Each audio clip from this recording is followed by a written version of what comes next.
함께 따라합니다. 복음과 자유와 은혜의 해.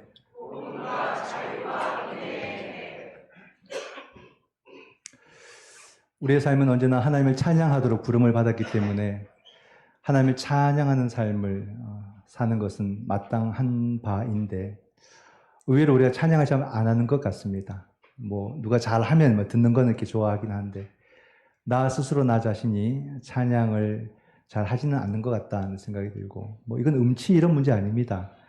우리가 항상 하나님 앞에 찬양하는 그런 삶을 사는 것이 마땅하기 때문에 좀 더 이런 삶의 태도를 좀 만들어 보는 것도 좋다고 생각을 해요. 늘 나는 그냥 살아온 대로 살겠다. 고집하지 말고 좀 좋은 게 있다면 좋은 것을 좀 더 우리가 하고 만들고 이렇게 살면 참 우리의 삶이 새롭게 변화되는 것을 경험하게 되거든요. 사람은 안 바뀐다는 말을 많이 해요. 이건 심리학자들도 그렇게 말을 합니다만 그러나 있는 걸 막 억지로 바꾸려고 하기보다 우리에게 새로운 것을 자꾸 채우게 되면은 이게 안 좋은 것들이 밀려나가면서 변화라는 과정들을 겪게 됩니다. 하기 때문에 우리가 이 경건의 아름다운 모습들, 특별히 이렇게 하나님을 찬양하는 삶을 우리가 좀 더 많이 가지게 되면은 우리 삶에 병든 것, 또 우리 삶에 모난 것들이 이렇게 잘라지면서 더 아름다운 성숙된 신앙의 모습을 가지게 될 것이다 하는 생각을 합니다. 오늘의 말씀도 우리의 삶에 또 새로운 믿음의 도전이 되는 그런 말씀을 통해서 우리가 변화되는 그런 말씀이 되기를 바랍니다. 오늘 우리는 모르겠습니다. 오늘 빈자리 좀 많을 거라고 생각했는데 괜찮게 오늘 출석하신 것 같습니다. 그래서 누가 가시면 또 새로운 분이 오시고 이렇게 해서 자리가 채워지는 것 같은데 이 명절 가운데서도 우리가 앞두고서 다시 우리는 믿음을 새롭게 함으로써 또 이 명절도 우리가 어떻게 맞이할까도 생각하고 또 늘 이웃들만 생각하지만 나의 혈육들을 또 어떻게 생각할까 이것도 우리가 함께 생각해 볼 수 있는 그런 시간이 되면 좋겠다는 마음을 갖습니다. 오늘 우리 누가의 말씀을 통해서 또 우리 주님을 생각을 하게 될 텐데요. 누가는 예수님을 어떻게 표현하고 있을까? 제가 지난번에 한번 말씀드렸죠. 마태, 마가, 누가, 요한이 예수님의 첫 사역을 다 다르게 설명을 하고 있다는 겁니다. 그것은 이 복음서가 말하고자 하는 그 성격을 예수님의 그 첫 사역을 통해서도 많이 보여주고 있다 이렇게 말할 수가 있습니다. 누가는 예수님께서 세례 요한에게 세례를 받으시고 난 뒤에 갈릴리 지역, 북쪽이죠. 갈릴리 지역을 이렇게 돌아다니시면서 복음을 전했다라고 말합니다. 그러면서 주님께서 고향 나사렛으로 돌아갑니다. 오늘 말씀에도 보게 되면은 예수께서 성령의 능력으로 갈릴리에 돌아가시니 그 소문이 사방에 퍼졌고 이렇게 1절에서 말하거든요. 돌아가셨다 해서 나사렛으로 들어가셨는데 안식일이 되었습니다. 안식일이 되니까 예수님께서 회당으로 가셨겠죠. 그 회당에 가셔서 예수님께서 거기서 두루마리를 택하셔가지고 성경 말씀을 읽어요. 근데 그냥 이렇게 무작위로 선택한 것이 아니라 이사야의 말씀을 듭니다. 그런 그 말씀을 읽는데 어디 본문을 읽냐면 이사야 61장의 말씀을 읽었습니다. 오늘 본문 18절과 19절인데 주의 성령이 내게 임하셨으니 이는 가난한 자에게 복음을 전하게 하시려고 내게 기름을 부으시고 나를 보내사 포로된 자에게 자유를 눈먼 자에게 다시 보게 함을 전파하며 눌린 자를 자유롭게 하고 주의 은혜의 해를 전파하게 하려 하심이라 하였더라. 이 말씀은 상당히 중요한데요. 왜 예수님께서 이 말씀을 선택하셔서 읽으셨느냐? 이게 관심입니다. 그 사람들도 예수라는 사람이 이렇게 갈릴리 지역을 다니면서 복음을 전할 때 많은 사람들이 관심을 가졌는데 오늘 무슨 이야기를 하려고 저렇게 이사야 말씀을 읽었을까 하고 관심 있게 보았어요. 자, 그리고 주님께서는 그 말씀을 읽으시고는 그러니까 오늘로 말하면 설교를 하신 거죠. 하셨을까? 그게 21절입니다. 예수께서 그들에게 말씀하시되 이 글이 오늘 너희 귀에 응하였느니라. 이사야 선지자의 그 놀라운 예언의 말씀이 오늘 너희에게 응하였다 이렇게 말씀합니다. 그러니까 옛날에 이런 말씀이 있었습니다 라고 하면서 설교를 한 게 아니라 그 말씀이 쭉 진행형으로 오다가 지금 여기에서 임하였느니라 이렇게 말씀을 하셨다는 말이에요. 그러면 이 유대인들이 회당 안에서 주님의 그 말씀을 듣고 그 말씀이 무슨 뜻인지 이해를 했을까요? 이사야의 이 예언은 누구보다도 잘 아는 사람들이에요. 이사야는 뭐 대선지자니까 우리 지난주에도 묵상했죠. 우리가 하나님이 기뻐하시는 삶을 삽시다. 그렇게 외쳤던 이사야. 이제 우리가 이 팔레스타인으로 돌아가서 하나님의 백성이 되고 하나님을 섬기는 자들이 되고 하나님이 기뻐하시는 삶을 삽시다. 이렇게 외쳤다고 했잖아요. 그 이사야가 바로 오늘의 이 말씀을 했습니다. 무슨 말씀을 했습니까? 가난한 자에게 복음을, 그죠? 그리고 자유를, 그죠? 눌린 자, 보지 못한 자에게 보게 하고 해방되는 자유를, 그리고 주의 은혜의 해를, 이 크게 세 가지를 이사야 선지자가 선포했고 예수님은 그것이 지금 여기서 응하였느니라 이렇게 말씀을 하셨다는 거예요. 예수님께서 말씀하신 것을 사람들이 이해를 했을까? 또 생각해 보면 예수님께서 말씀하셨기 때문에 은혜 받지 않았을까? 그죠? 목사가 설교를 해도 은혜 받고 하는데 예수님께서 설교를 하셨으니 더 은혜 받지 않았을까? 그렇게 생각할 수 있죠. 이거는 잘못된 생각입니다. 예수님께서 이렇게 설교를 하셨는데요. 사람들이 오늘 본문 뒤로 보면요. 수군거렸더라. 이렇게 나옵니다. 그리고 들리도록 무슨 말 했냐면 저가 요셉의 아들이 아니냐? 이건 주님을 이렇게 폄하하는 거예요. 이렇게 이야기를 했어요.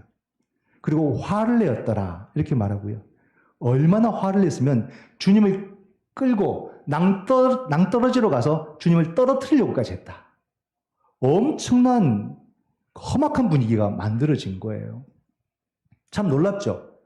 그런 걸 보면 오늘 이 말씀이 너희 귀에 응하였다라는 말씀을 아무도 이해하지 못했다는 말입니다. 주님의 그 말씀을 그들이 깨닫지 못했고 이해하지 못했다. 이사야는 자기의 소명, 우리가 지난주 말씀과도 이어서 볼 수 있는데요. 자기의 소명을 뭐라고 생각했냐면 가난한 자들에게 복음을 전하는 것이다 했어요. 그 가난한 자들 누구를 말합니까? 포로된 자, 또 여기 뭐 눈먼 자는 우리 표현은 사실 이제 맞지 않습니다. 이 성경도 좀 해석을 바꿔야 되는데요. 보지 못하는 자, 아니 시각장애인 이렇게 바꿔야 됩니다. 보지 못한 자를 보게 하고 그리고 눌린 자를 자유케 하는 것. 이것을 소명으로 생각했어요. 이것은 어떤 이 땅의 부류를 말하는 것이 아니라 그 삶에 지쳐있는 사람들. 정말로 그 삶의 무게가 너무 무거워서 그 삶에 지쳐있는 모든 사람들을 지칭하는 겁니다. 그래서 그 어깨의 짐을 덜어주는 것이 바로 이사야의 소명이고 주님의 사명이라는 거죠. 우리는 주님께서 뭐 교회를 많이 해서 그럴까요? 자꾸 뭔가 짐을 진다 이런 말들을 하거나 그런 식으로 생각을 하거나 해서 자꾸 무겁다고 생각합니다. 그것은 주님을 오해한 거죠. 우리는 사명을 단순히 짐지는 것으로 생각하는 것이 아니라 사명은 정말 우리가 기쁘고 감사하게 감당해야 될 그런 우리들의 직분이죠. 자꾸 짐이라고 생각하면 그것은 이미 우리가 은혜로 생각하지 않고 내 일로 생각하는 겁니다. 우리는 오늘도 뭐 재직 헌신이라고 했겠지만 내 직분을 어떻게 생각하는가? 이게 짐이 되고 있는가? 그러니까 자꾸 뭔가 내려놓으려고 그래요. 연말에 가면 내려놓겠습니다. 자꾸 연말에 가면 항상 힘들어요. 조직을 짜야 되는데 다 내려놓겠다는 얘기만 합니다. 짐으로 생각해서 그래요. 짐으로. 물론 힘들죠. 그러나 여러분 주님이 우리에게 원하시는 것은 우리의 짐을 덜어주시는 것. 아유 목사님 그래서 제가 이 직분 내려놓으려고. 아우 제가 이 직을 내려놓으려고. 그러면 안 됩니다. 주님은 우리의 삶의 무게를 덜어주시고 우리가 우리 삶 속에서 자유와 해방과 주님의 그 은혜를 누리기를 원하시는 분이 우리 주님이시다. 주님은 절대 우리를 힘들게 만들어가지고 막 눈물을 흘리게 만들고 싶은 그런 분이 아니에요, 여러분. 내가 어려움 당하면 주님 때문인 줄 착각하는데 절대 그런 일은 없습니다. 그 모든 것은 우리의 연약함 속에서 우리가 만들어놓은 이 불안한 구조 속에서 우리가 경험하게 되는 그런 아픔들이지 주님이 나를 막 시험한다고 힘들게 하고 어렵게 하고 성경은 절대 주님을 그렇게 설명하지 않는다는 말이에요. 주님은 우리가 치유받기를 원하시고 주님은 내가 회복되기를 원하시고 주님은 내가 웃기를 원하시고 주님은 내 어깨가 가벼워지기를 원하시는 분이 우리의 주님이심을 믿으시기 바랍니다. 이거를 뭐라고 표현하냐면 주의 은혜의 해라는 거죠. 모두가 이 은혜의 해 안으로 들어오도록 주님께서 원하신다는 겁니다. 그럼 이 은혜의 해는 어떤 날일까요? 정말로 우리가 참된 쉼을 얻는 날, 이렇게 안식일, 그죠? 7일 중에 그 안식일이 쉼의 날이고, 그 안식일을 7년 하면 안식년이 쉼의 날이고, 그 안식년을 7번 곱하게 되면은 바로 50년 희년의 날이 되는 거예요. 희년이 진정한 이 땅에서 우리가 경험하는 안식일로 주님께서 율법을 통해 명령하셨던 거죠. 희년이 되면 어떻게 됩니까? 우리가 막 가난해서 팔았던 모든 땅들이 다 돌아오는 해가 되는 거예요. 또는 심지어 자기 자신까지 팔아서 종이 되었던 자기 삶이 해방되어서 돌아오는 해가 되는 거예요. 이 희년이 되면 땅도 쉬어야 되고 짐승도 쉬게 되고 모든 것이 쉬고 회복되는 그런 해가 희년이에요. 지금 세상에 이런 법이 어디 있고 세상에 이런 날이 어디 있습니까? 그러니까 하나님은 우리가 이 땅에서 그 희년을 경험하도록 만들어 놓으신 거예요. 하나님은 절대 우리를 억압하지 않으십니다. 억압된 모든 것들을 자유롭게 하시는 분이 하나님이시고, 왜냐하면 하나님이 자유시기 때문에 하나님의 백성들도 자유하기를 원하신다는 거예요. 놀랍게도 감사하게도 우리 가능제일교가 올해가 50주년 아닙니까? 이건 여러분 정말 의미 있는 거예요. 우리가 이 시간을 그냥 지나간다면 우리는 큰 죄를 짓는 일이 될 것이다. 이 50년이 거저 주어진 시간일까라는 겁니다. 생각해 보십시오. 이 자리에는 50년을 함께 하셨던 분들도 계실 수가 있겠고요. 우리 김갑순 장로님도 보니까 우리 창립해 그해 11월 달에 저희에게 오셔서 지금까지 다니셨더라고요. 시무 장로님 중에 계시다는 게 참 놀라웠고 대단합니다. 우리 어르신들도 여기 다 계시고. 우리가 살아온 시간들을 보세요. 그 순간순간에 우리가 막 부흥하기도 했지만 또 급격히 쇠락하는 시간도 경험했고 또 여러 가지 갈등도 있었고 어려움도 있었고 문제들도 있었고 그냥 문제의 시간들이지 않았을까 할 정도로 우리 삶의 시간들은 그런 거거든요. 연약한 사람들이 모여가지고 뭔가를 한다고 하는데 늘 불안불안하고 늘 갈등도 있고 또는 다툼도 있고 아픔도 있고 눈물도 있고 그런 시간들의 연속 아니에요? 그럼 이런 사람들과 함께 어떻게 이 시간이 계속 할 수 있을까라고 어느 누구도 그 가능성을 볼 수가 없어요. 그러나 하나님은 그런 연약한 사람들 사이에서 함께 하시면서 하나님의 그 놀라운 섭리라는 것을 우리 가운데 허락해 주셨고 하나님의 그 권능을 그 연약한 자들에게 허락해 주시고 또 그때그때마다 지혜를 주시고 또 새로운 일꾼들을 세워주심으로써 놀랍게도 50년을 왔다 이 말입니다. 그 시간들을 우리가 다시 돌아보게 되면 우리가 그냥 말로만 상투적으로 아니라 하나님의 은혜라고 고백할 수밖에 없는 시간들로 채워져 있다는 말이에요. 이 사람 아니면 안 될 것 같다 했던 그 사람들도 돌아가시기도 하고 교회를 떠나기도 하고 그렇잖아요. 정말로 막 기둥처럼 보였던 분들이 어느 순간 사라지기도 하고 그런 많은 위기들을 우리가 경험했지만 하나님의 변함없이 우리 가운데 함께 하심으로써 얼굴들은 계속 바뀌어져 가지만은 이 공동체가 지금 여기까지 이르게 되었다는 것은 이게 얼마나 희년의 은총이 우리 가운데 함께 했던가. 그러므로 우리가 이 희년의 시간을 주 안에서 풍성히 마음껏 누릴 수도 있어야 되고 그 은혜를 감사해야 되고 중요한 것은 그 은혜를 기억해야 된다는 거예요. 그래서 우리는 이 한 해를 정말로 기념하는 한 해가 되기 위해서 우리의 지난 시간들을 아카이브 작업을 통해서 또 박물관 같은 이런 사료들을 모으고 전시하고 지키는 겁니다. 이런 걸 통해서 우리가 기념하는 그런 모습들을 우리가 여러 가지 모습으로 올 한 해 만들어 가야 되고 또 임직식을 통해서 또 새로운 일꾼들을 상징적으로 세우는 그런 임직식도 갖게 되고 또 이를 위해서 우리가 한 해 동안 우리가 특별 헌금도 함께 하면서 이 해를 우리가 의미 있게 만들고자 한다라는 거예요. 이 일에 모든 성도들이 다 같이 참여해야 돼요. 이건 과거의 그 사람들의 것이 아닙니다. 우리 그 선배들과 함께 그 정신이 오늘 우리에게 이어져 있기 때문에 이것은 나의 일이고 또 우리가 이것을 온전히 기념을 해야 앞으로의 그 50년 동안 하나님의 은혜를 바라보면서 또 다시 도전을 할 수 있게 되고 우리는 이 바통을 우리 다음 세대들에게 또 힘차게 넘겨줄 수 있게 되기 때문입니다. 우리가 지금까지 은혜를 받았다고 이제 우리 힘으로 사는 게 절대 아니거든요. 또 앞으로의 50년도 하나님께서 놀라운 섭리를 우리 가운데 베풀어 주시고 하나님의 그 놀라운 은총을 우리 가운데 베풀어 주셔야 또 우리는 그 시간들을 살아갈 수 있는 사람들이기 때문에 이 희년의 은총이 얼마나 감사한 일인지를 우리가 고백하고 감사하고 기념하고 역사가 없는 공동체는 미래가 없어요, 여러분. 우린 이 역사를 남기고 이제는 이 역사를 우리 자녀들에게 아름답게 이어주는 그런 삶을 우리가 힘써 살아가야 된다라는 거죠. 막중한 책임이 오늘 우리 가운데 있고 올 한 해가 얼마나 우리가 복된 한 해를 살아가는가. 아, 우리가 지금 이 50년을 지나는 그때에 살아가는 세대이구나라고 생각할 때에 정말 가슴 벅차고 너무 감사하고 이것을 정말 우리가 주 안에서 잘 감당해야겠다는 생각을 합니다. 주님께서도 이 희년을 선포하시는 거죠. 그래서 이 백성들이 하나님의 말씀이 성취되는 이런 놀라운 은혜를 경험하기를 원하시면서 성취되었다, 임하였다 이렇게 말씀을 했는데 그들은 받아들이지 않았다. 입니다. 늘 좋은 것만 있는 게 아닌 것 같아요.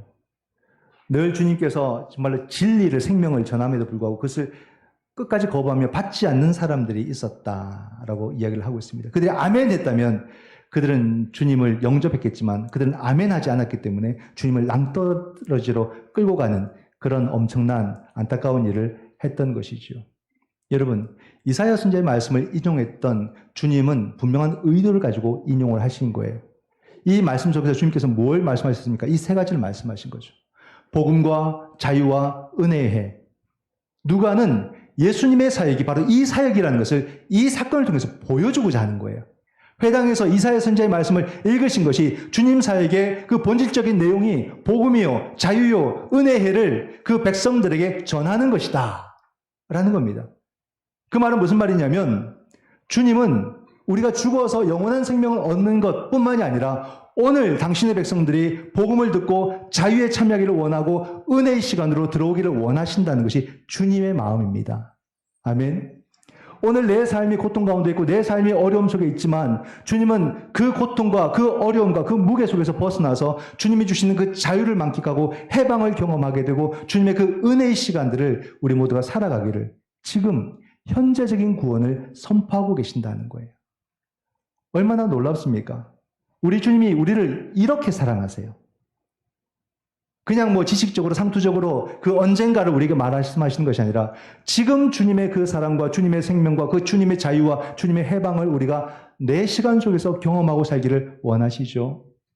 우리는 각자의 삶이 너무 달라서 우리가 다 알 수도 없고 다 알기를 원하는 것도 우리가 뭐 그건 불가능한 이야기고 그러나 각자가 안고 있는 삶의 무게는 너무 무겁고 또 너무 답답하고 또 내가 너무 이것을 복잡하게 만들어놔서 풀어갈 방법은 없고 이런 내 삶 속에 주님이 찾아오셔서 그것을 정말로 시원하게 풀어주시고 나를 자유함으로 이끌고 이 믿음 안에서 자유하라, 해방하라, 생명을 충만하게 경험하라. 이게 바로 우리 주님의 마음이시라는 것을 오늘 이 말씀을 통해서 우리에게 전해주고 계십니다. 그런데 놀랍게도 그 말씀을 듣지 않는 사람들이 있었던 것처럼 오늘 이 세상은 이 희년의 선포를 기뻐할까요? 반대할까요?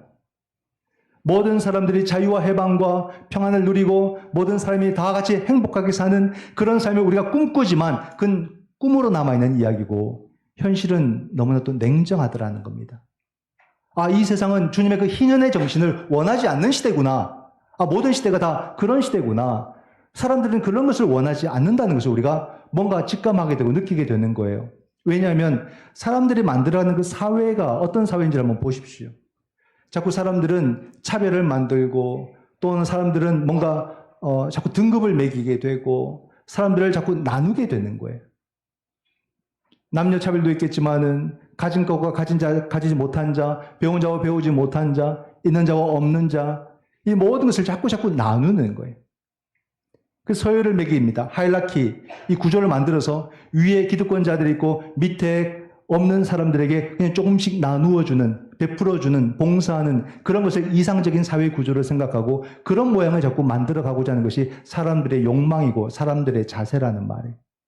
이 희년의 정신이 아닌 거죠. 가난한 자들은 그냥 조금씩 도와주면 된다라고 생각하는 것이 가진 자들의 사고라는 말입니다. 없을 때, 그냥 부족할 때, 눈물을 흘릴 때 조금씩 베풀어주면 그냥 고맙게 생각하고 감사하게 생각할 것이다. 이것이 사람의 악한 마음이라는 겁니다. 그러니까 가난한 자를, 약자를 위한 이 법을 만드는 것도 어렵고 이것을 시행하는 것은 더더욱 어렵습니다. 그냥 한꺼번에 다 도와주고 해결해 주는 것은 올바른 방법이 아니라고 그렇게 말을 하죠. 그리고는 무슨 프레임을 만드냐면 바로 이것이 사람들로 하여금 도덕적 해이를 가져온다. 이런 말들을 해요. 참 어이가 없죠. 도덕적 해이는 그 가난한 자들에게 있는 것이 아니라 바로 그 기득권을 놓지 않는 당신들에게 있는 거죠. 그 어마어마한 사람이 쉽게 가질 수 없는 그 기득권을 갖기 위해서 얼마나 도덕적 해이한 삶을 살았기 때문에 그들은 그러한 권력을 누리고 살까? 그리고 그 권력을 유지하는 것이 그들의 온통 관심이고 가난한 자들은 그냥 적당히 나누어 주는 것에 만족하는 삶을 살도록 만들어가는 그 사회의 구조악 이런 것들을 사람들은 또 당연하게 여기고 또 그렇게 그냥 자기를 적응해서 살아가는 모습을 볼 때에 얼마나 무기력한 우리들의 삶의 모습이 되는가. 이런 가난한 자들에게 도덕적 해이를 말하는 것은 참 제가 볼 때는 뻔뻔한 말이라고 생각해요. 가난한 자는요, 조금 뭔가를 얻는다고 해서, 조금 뭔가 이익이 있다고 해서 그 법의 테두리에서 벗어나서 자기 마음대로 살지 못합니다. 언제나 작은 법 하나에도 벌벌 떨고 그 법의 적용을 받는 사람들이 약자들이에요. 배우고 가진 사람들은 그 법 위에서 막 놀려고 하잖아요. 근데 가난한 사람들은 언제나 그 법에 또 다스림을 받게 되는 거죠. 근데 어디서 거기서 뭐 도덕적 해이를 말하면서 그 사람들은 마음대로 자유와 해방을 누리지 못하게 그런 분위기를 형성을 할까? 참 사람들의 마음이 악하다. 그런 생각을 합니다. 그렇게 볼 때 주님께서 주의 말씀이 지금 여기에 응하였다, 성취되었다는 말씀이 참 무색해지는 우리들의 삶의 태도다. 우리들의 악함이다. 주님의 선포하시는 것과 우리가 살아가는 삶의 방식이 얼마나 닮아 있느냐는 거예요. 근데 많이 닮지 않았다는 거예요. 주님의 말씀이 낯설게 느껴질 정도로 오늘 우리가 살아가는 방식이 너무나도 욕망적이고 탐욕적인 그런 삶을 우리가 살아가는 것이 아닐까. 믿는 사람들조차도 가난한 사람들이 해방하게 되고 가난한 사람들이 자유하게 되는 것은 혹시나 이 사회가 무너질까 봐 겁먹고 있는 거죠. 참 우리의 믿음의 모순이 너무 많다는 생각을 합니다. 우리가 추구할 것은 어떤 삶인가도 우리는 다시 한 번 더 생각해 봐야 되는 것이고 또 이 신앙도 오해하지 말아야 돼요. 여기서 우리가 주님께서 그 말씀이 응하였고 은혜가 임한다는 것이 만사형통을 말하는 게 아니에요. 신앙 가지면 여러분 다 잘 됩니다. 그냥 함께 기도하면 다 응답받습니다. 그런 이야기를 하는 게 아닙니다. 여러분 성경이라는 것은 우리가 우리 삶의 현실적인 문제를 해결해 주는 그런 해결서가 아니잖아요. 우리 젊은이들이 진학하는데 진학에 막 도움을 뭐 주는 답이 여기 있다거나 우리가 사업할 때 그 사업을 잘 해 나가는 방법론이 이 성경 속에 있다거나 또 우리가 뭐 직장 생활을 하는데 또는 우리의 가정을 꾸려가는데 사람과의 관계를 맺어가는데 뭐 여러 가지 어떤 실마리들, 해결책들을 여기서 막 제시해주는 그런 책은 아니잖아요. 성경은 그런 책이 아니라 이 현실 속에서 종말론적인 하나님의 나라의 그 신앙을 어떻게 붙들고 살아갈 수 있을까? 그것을 가르쳐주는 게 성경이에요. 좀 더 쉽게 말하면 내가 당면한 이 현실 속에서 어떻게 우리는 끝까지 믿음의 길을 걸어갈 수 있을까? 그것을 말해주는 게 성경이다 이 말입니다. 성경은 그런 거예요. 주님은 만사형통을 말하는 것이 아니라 바로 우리가 어떤 상황에서도 믿음을 포기하지 않고 믿음의 길을 걸어갈 수 있도록 우리에게 도움을 주는 것이 성경이라는 말이에요. 오늘 본문 앞에 있는 하나의 사건이 있는데 그것이 바로 현실과 우리의 믿음의 관계를 잘 보여주는 사건이다라고 생각을 합니다. 무슨 이야기가 나오냐면 주님께서 40일 금식하시고 난 뒤에 마귀에게 시험 받는 장면이 나와요. 세 가지 시험 여러분 잘 아시죠? 옛날에 우리 뭐 성경 퀴즈로도 얼마든지 많이 하지 않았습니까? 예수님께서 마귀에게 시험 받으시는데 그 마귀와 주님과의 대화가 바로 이거예요. 마귀는 현실적인 제안을 하고 예수님이 신앙적인 답변을 하십니다. 돌이 떡이 되게 하라. 먹고 사는 문제를 당신이 하나님이 해결하라. 당장 우리 삶에 먹고 사는 문제 아닙니까? 중요하지 않습니까? 근데 주님께서 말씀하십니다. 사람이 떡으로만 살 것이 아니요 하나님의 말씀으로 살 것이니라. 떡으로만이라고 했습니다. 우리 삶의 떡이 중요하지만 그건 내가 준다는 거죠. 내가 모든 나의 백성들에게 일용할 양식을 베풀어 줄 것이고 그러나 그것으로 우리가 사는 것이 아니라 우리가 사는 것은 오직 하나님의 말씀이라는 말이에요. 우리가 이 땅에서 돈을 벌고 살아가고 먹고 사는 문제 가운데 중요하게 살아가지만 그럼에도 불구하고 내 모든 삶을 살게 하는 것은 하나님의 말씀이라는 것을 기억하라 이 말입니다. 우리가 현실적인 사람 같고 계산적인 사람 같지만 정말 우리가 늘 반성하고 회개하고 돌아서는 것은 항상 주의 말씀으로 돌아서잖아요. 이 말씀을 통해서 다시 내 삶을 들여다보지 않습니까? 그러면서 내 삶을 다잡고 내 삶의 방향을 제대로 설정하는 것이 말씀 아닙니까? 이게 바로 현실적인 신앙의 주제고 현실적인 신앙의 답변이라는 것입니다. 마귀가 주님에게 온 세상 영광 다 보여주고 마귀에게 절하라 이렇게 말합니다. 세상 부귀영화, 출세, 성공, 출세주의 이 모든 것이 우리에게 얼마나 중요합니까? 주님께서 뭐라 말씀하십니까? 오직 주 하나님만 경배하고 그를 섬기라 이렇게 말씀하는 거죠. 우리 삶에 그 무엇이 줘도 내가 섬길 대상은 하나님이신 거예요. 내가 원하는 그 어떤 것을 가진다 할지라도 내가 섬기고 내가 경배할 분은 하나님이시라는 거예요. 그것을 대표적으로 잘 보여준 사람이 다윗이었죠. 다윗도 실수도 했지만 그는 최고의 왕이 되고 부귀와 영화를 누렸지만 그는 하나님을 자기 주로 항상 고백합니다. 그래서 그가 정말로 가장 부귀 영화를 누리는 그런 왕이었지만 항상 은혜를 고파하는 사람이었고 늘 하나님 앞에 종된 자로서 기도하고 무릎 꿇고 기도하며 간구하며 자기 삶을 지켜주고 자기 삶을 인도해달라고 그렇게 기도했다는 사람이 다윗이라는 말이 이걸 말하는 거예요. 우리가 무엇을 가진다고 하나님께서 벗어나겠습니까? 내가 무엇을 가져야 하나님의 은혜가 아니어도 만족하고 살겠습니까? 그 어떤 것도 나를 만족시킬 수 있는 게 없어요, 여러분. 좋은 집에 살면 만족됩니까? 좋은 집에 살면서 서로 소원하게 가족들과 한번 지내보세요. 그 지옥이지. 좋은 차 타면 내 생명이 보장받습니까? 그것도 아니에요. 잠깐이에요. 대부분 세워두는 시간이 더 많습니다. 차도. 그렇지 않아요? 좋은 거 입으면 어떻습니까? 거기 뭐라도 묻을까봐 사람들과 멀리 지냅니다. 그죠? 좋은 거 들면 비 와도 이거 덮어 쓰지 않습니다. 품고 달려가지. 내가 젖어도 가방이 젖으면 안 된다는 거예요. 그렇게 피곤한 삶을 사는 거죠. 절대 그런 것은 섬김의 대상이 될 수가 없다는 겁니다. 오직 무엇을 누리든 무엇을 가지든 내가 경배하고 내가 섬길 분은 오직 하나님이심을 믿으시기 바랍니다. 높은 성전 꼭대기에서 뛰어내리라. 기적을 보여라. 주 너의 하나님을 시험하지 말라. 하나님을 시험해야 압니까? 하나님은 살아계신데. 믿으십니까? 꼭 내게 무슨 기적을 베풀어 주셔야 하나님을 알 수 있습니까? 그건 수준이 낮은 거죠. 하나님은 지금도 우리 가운데 역사하시고 지금도 우리를 기적 가운데 이끌어 주심을 믿으시기 바랍니다. 우리 가는 지 50년만 봐도 그래요. 이게 기적이지 뭐가 기적입니까? 연약하고 부족한 자들이 으쌰으쌰 믿음으로 모였는데 여기까지 이렇게 인도해 주셨어요.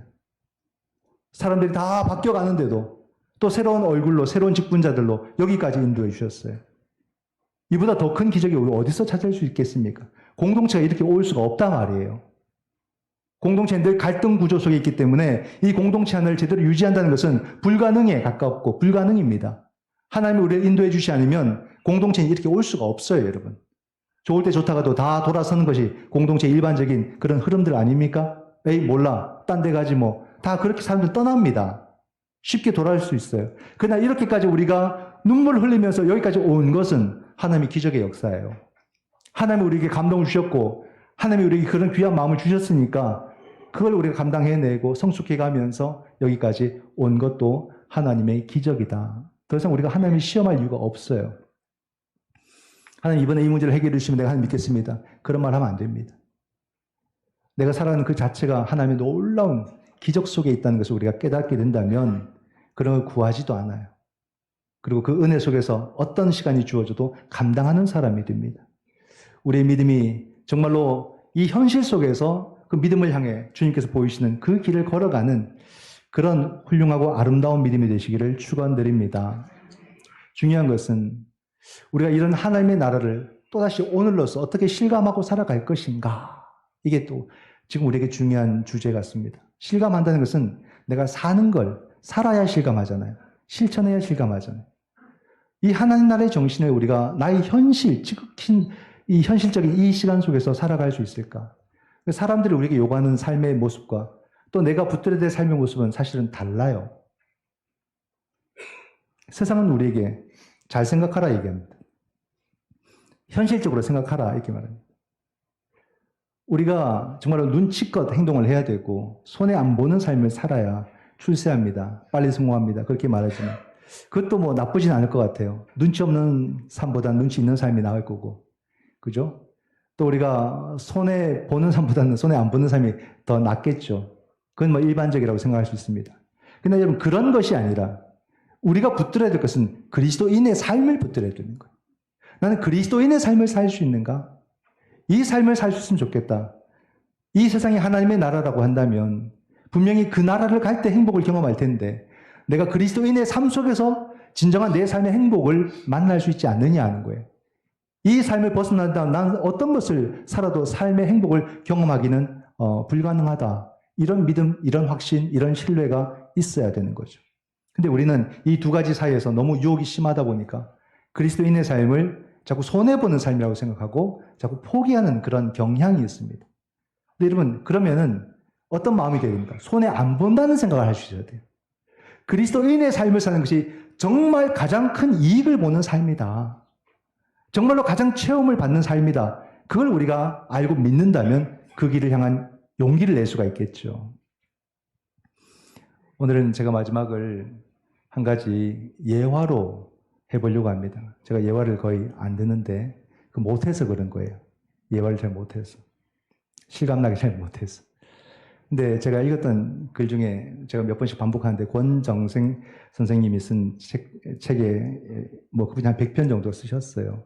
시도 쓰고 소설도 쓰고 뭐 수필도 쓰시고 했는데 짧은 단편 소설입니다. 중다리 아저씨 이야기인데요. 사람들은 현실 감각이 분명하고 또렷하고 그렇게 살아야 세상을 잘 산다고 생각을 하는데 얼굴은 밝은데 현실 감각이 떨어지면 바보 같다 이런 얘기를 합니다. 그죠? 얼굴은 해맑은데 현실 감각이 없으면 사람들 뭐라 그럽니까? 밝다 합니까? 바보다 이런 얘기를 하죠. 중다리 아저씨가 그런 모습입니다. 근데 사람들은 막 현실 감각이 있으면서 막 하나도 더 가지려고 하지만 중다리 아저씨는 얼굴이 밝지만 다른 사람들은 얼굴이 다 어두운 거예요. 다 긴장해 있고 어두운 경색된 그런 얼굴을 갖고 살아갑니다. 이 중다리 아저씨는 굴참나무 아래, 참나무과인데 굴참나무 아래 오두막을 짓고 홀어머니와 함께 살고 있었어요. 그래서 마을 사람들은 불쌍하기도 하지만은 바보 같다는 생각에 늘 이제 그 가정을 바라보고 있었죠. 그러다가 다른 마을에 좀 비슷한 처지에 있는 한 처자를 데려다가 이렇게 이어줬어요. 엮어줬어요. 그래서 가정을 이루었습니다. 한 여인과 함께 이렇게 가정을 이루어서 이렇게 살아갑니다. 근데 이 중다리 아저씨가 하루는 마을에 있는 진수와 진영이네를 찾아갑니다. 진짜 바보인지 아닌지 몰라요, 여러분. 바보라고 단정 짓지 마세요. 그래서 그 진수와 진영이네를 찾아가요. 그 집도 홀 어머니가 그 두 남매를 키우고 있었어요. 그래서 그 집에 찾아가서 인사하고 대화를 한참 하다가 중다리 아저씨가 왔어요. 와가지고 무슨 결정을 했냐면 자신에게 있는 밭 두 떼기가 있어요. 근데 그 밭 하나를 떼가지고 그 진수 어머니에게 주는 거예요. 그리고는 이 밭을 가지고 두 아이를 잘 키우세요 하고 돌아왔어요. 그러니까 사람들이 전부 다 비판하는 거예요. 어이구 저 바보. 세상이 어떤 세상인데 어이구 불쌍한 놈 바보. 그리고 저 진수 엄마가 저 바보라고 저 꼬신 거 아니야? 그래서 막 저걸 이렇게 꼬셔가지고 재산을 이렇게 가져온 거 아니야? 막 이런 식으로 오해까지도 막 합니다. 마음이 아팠겠죠? 그러나 중다리 아저씨는 아무 얘기도 안 해요. 그러다가 그해 겨울이 되었는데 그 동네에 또 뭐 한 바보라는 소리를 듣는 수남이라는 아이를 데려와서 집에 따뜻하게 식사를 하나 차려서 이렇게 대접을 합니다. 근데 그 식사 대접한 계기 때문에 가족이 돼버려요. 그걸 떠안게 되는 거죠. 그래서 또 수남이까지 같이 삽니다. 사람들이 볼 때, 야, 참 답답하다. 그죠? 근데 얼마 안 가서 이 수남이가 급성 맹장염이 걸려요. 막 급하게 병원에 실려갔어요. 근데 막 수술을 이제 해야 돼. 그러니까 수술비가 없는 거예요. 근데 그 수술비 마련을 위해서 하나 남은 땅을 팔아버리는 거예요. 중다리 아저씨가. 그러니까 사람들이 정말 바보다. 일을 만든다. 문제를 만든다. 하면서 막 그렇게 원망하고 불평하는 거죠. 근데 놀랍게도 이 중다리는 아저씨네 가족들, 중다리 아저씨와 부인과 수남이와 홀어머니 그 집에서는 웃음이 끊이지를 않았다. 다 메워주어도 그 집에서 계속 웃음이 나오는 게 이상한 거예요, 사람들. 지금 이 권정생 선생의 이 두 모습을 대비해서 보여주는 거 아니겠습니까? 누가 진정으로 행복한 사람이고 누가 진정으로 하나님의 그 사랑의 빛을 경험한 사람들일까? 이걸 말하는 거예요. 이 중다리 아저씨는 어찌 보게 되면 바보란 소리를 듣고 현실감이 없다는 소리를 듣지만 누구에게도 악을 행하지 않아요. 누구에게도 상처를 주지 않습니다. 그러나 그에게 다가오는 모든 사람들을 최선을 다해서 친절하게 대하고 또 자기가 섬길 수 있고 자기가 도울 수 있는 최선을 다해서 사람을 돕는 그런 삶의 모습을 보여주잖아요. 그럴 때 하나님께서는 정말 이 귀한 가정에 따뜻한 빛을 비추어 주시면서 하나님 나라의 가치가 이 가정에 녹아들도록 하나님께서 기쁘게 받으시는 복된 가정의 모습을 이 중다리 아저씨가 이루고 있고 또 한편에서는 정말 현실 감각을 누구보다도 분명하게 가졌지만 하나로 더 가지기 위해서 다른 모든 사람들을 적으로 두고 살고 나와 함께하지 못할 그런 사람들로 두고 살면서 맨날 긴장하고 힘들게 살아가는 어두운 얼굴의 사람들을 대비해서 보여준다는 말이에요. 여러분, 무엇이 하나님이 기뻐하시는 삶이며 무엇이 하나님의 복을 받은 삶이며 무엇이 종말론적인 하나님의 나라의 삶을 현재로서 살아가는 삶일까를 바로 이 중다리 아저씨가 잘 보여준다라는 말입니다. 이 이야기는 오늘 본문과도 이렇게 이어지는 거예요. 저는 이 이야기가 여러분들에게 부담을 줄 수도 있겠다는 생각을 합니다. 오늘의 이 날카로운, 이 살벌한 현실 속에서 너무 신앙적인 이야기를 내가 하는 게 아닐까 하는 그런 부담이 없잖아 크거든요. 그러나 여러분, 저는 목사로서 여러분들에게 오늘 예수님께서 이 말씀이 너희 귀에 응하였느니라 라고 말씀하시는 이 삶을 여러분들이 한번 선택하시고 살아가시기를 저는 추천드리고 권면해 드립니다. 이렇게 우리가 좀 살아보면 좋겠습니다. 이렇게 살아야 됩니다. 이렇게 저는 말씀드리고 싶다는 말이에요. 오늘 우리 삶 속에 현실감각으로 인해서 내 삶이 경직되고 내 삶의 모든 삶을 적으로 두고 사는 삶이 아니라 정말로 내 삶 속에서 하나님이 주시는 그런 자유와 해방의 은혜를 오늘로 누리며 우리가 사랑하고 섬기는 그 삶을 내 삶으로 선택하고 살아가는 그 삶 속에 하나님의 은혜의 해가 임할 것이다 라고 믿습니다. 일용할 양식, 그건 주님께 맡깁시다. 우리가 기도하고 수고하면 주님은 넘치도록 주십니다. 우리가 선택하고 살 것은 이미 우리 주님께서 이룰 것을 말씀하신 것이 아니라 이미 이루신 것이기 때문에 우리가 담대하고 용기를 낼 수 있는 바로 이 복음과 자유와 은혜의 해를 전하는 삶. 특별히 희년을 맞이한 우리 가늠제일교회 교인들은 이미 이것을 50년 동안 경험해 왔기 때문에 앞으로 우리의 모든 삶은 이 복음과 이 자유와 이 은혜의 해를 모든 사람들에게 이 중다리 아저씨처럼 내가 할 수 있는 방법으로 힘써 전하고 행하고 살아가시는 그런 우리 성도들이 다 되시기를 주님의 이름으로 축원드립니다. 아멘. 기도하겠습니다.